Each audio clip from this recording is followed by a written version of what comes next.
Yeah. How would you say you relate to the character Sato? How many of you have seen Welcome to the NHK at all? A little bit? Okay. You're missing out, I have to tell you. I think that's like one of the top 5 coolest shows I've ever gotten to work on.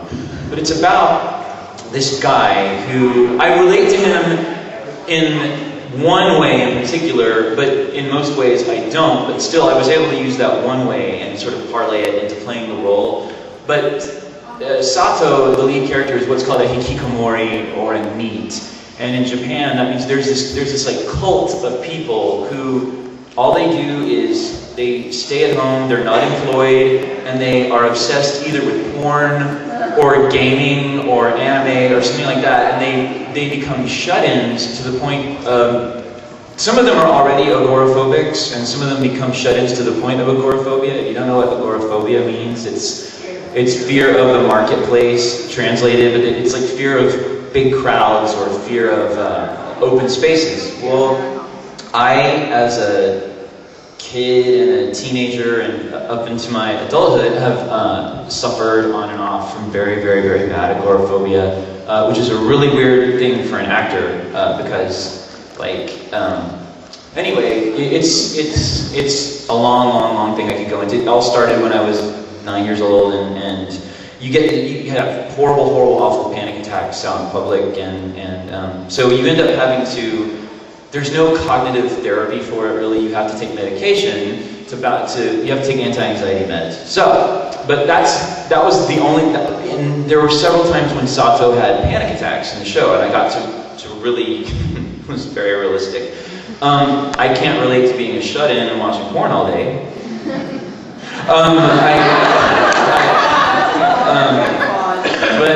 No, I can't. But I could. I mean, anytime you're acting, you have to, I think, part of your goal is to try and put yourself in your character's shoes. And the one thing I could relate to was that sort of, I could recall that fear of being out in public and everyone's looking at you and for the wrong reason and everything's terrifying. And so that's the part of me that's like him. Apart from that, not at all, but that role was an extremely big challenge. And I think it took a lot out of me physically to play it. And I got a lot of recognition for it, like from the hardcore anime community, which was awesome. But it's been a lot of fun, and we did finish it, and it is coming out. I know that's what a lot of people are wondering. So yeah, I don't know the street date, but it's all in the can, and it is definitely being released. So that's all I can tell you. Yes.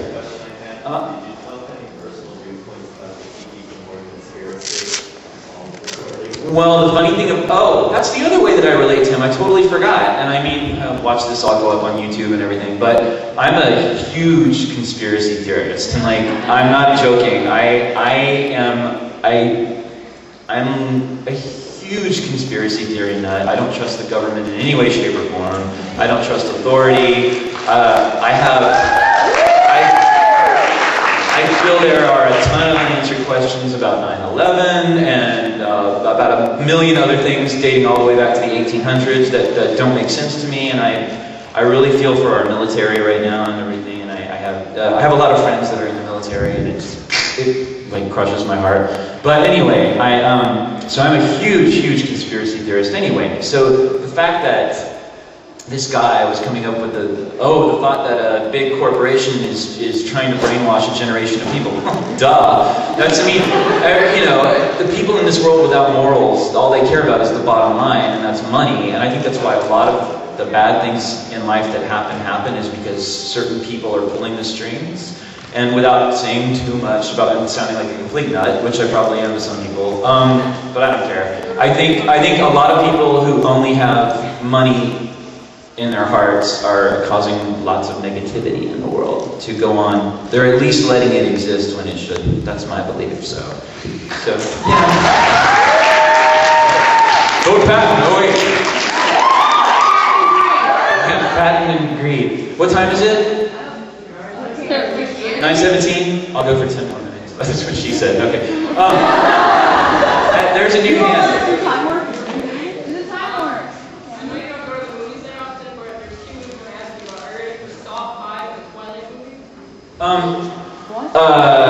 Okay, let's let's talk about Saw for a second. Hold on. Give me a second here. I know I'm gonna receive so much hate.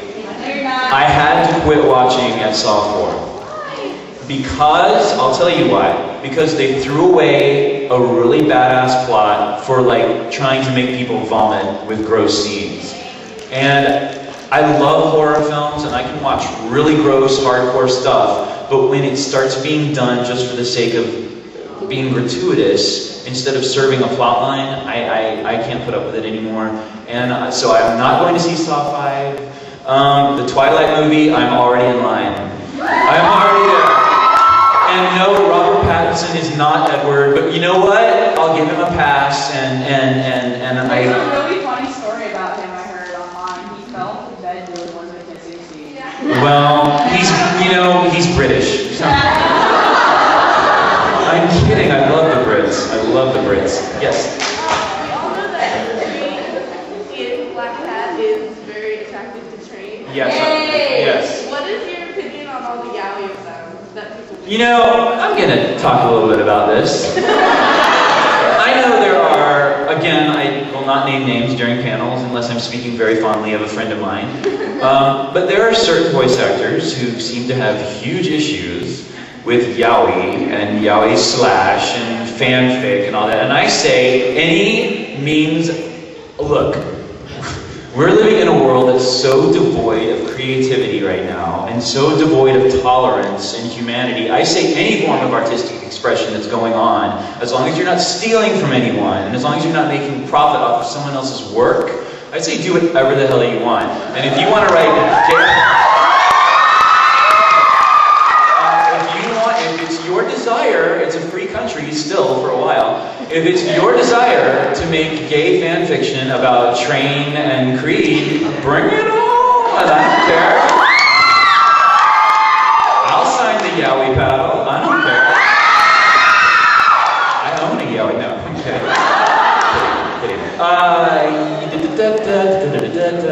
Where's the band? You've asked many questions. Yeah. That is very, very difficult because I'm a music whore. Top 5 favorite albums of all time?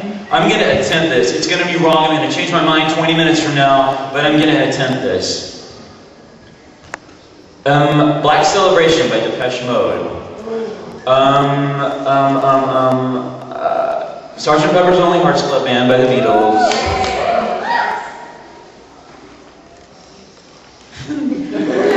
Number 1 by Fisher Spooner. I have very strange taste in music. Oh my God, two more. The soundtrack to Hedwig and the Angry Inch, and I'm gonna go with. All right, have any of you heard Vampire Weekend? Yeah, okay, their new album is one of the most perfect albums I've heard in maybe 15 years. So I'll put them on the list for now. Yeah, that's a little smattering of my musical taste. Yeah. Why am I talking like this? What's the universe trying to tell you? Yes.